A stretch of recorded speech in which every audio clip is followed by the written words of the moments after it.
काँग्रेसचे राष्ट्रीय अध्यक्ष जे आहेत मल्लिकार्जुन खरगे, या मल्लिकार्जुन खरग्यांनी नुकतंच एक ट्विट केलेलं आहे आणि या ट्विटमधून त्यांनी डिजिटल भारत याबद्दल शंका उपस्थित करत आपली मतं व्यक्त केलेली आहेत.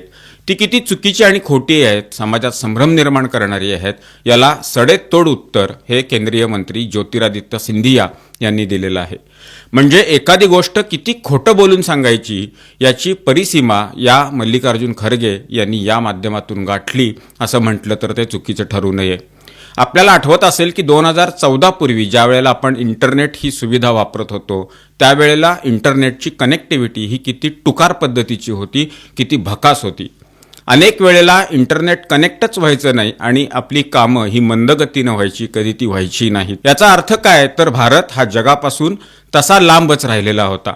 मात्र 2014ला पंतप्रधान नरेंद्र मोदी यांच्या नेतृत्वात एनडीए सरकार सत्तेत आलं आणि गेल्या 11 वर्षामध्ये केवळ इंटरनेटमध्ये जो काही अमूलाग्र बदल, अभूतपूर्व बदल झाला तो बदल सुद्धा आपण अनुभवत आहोत.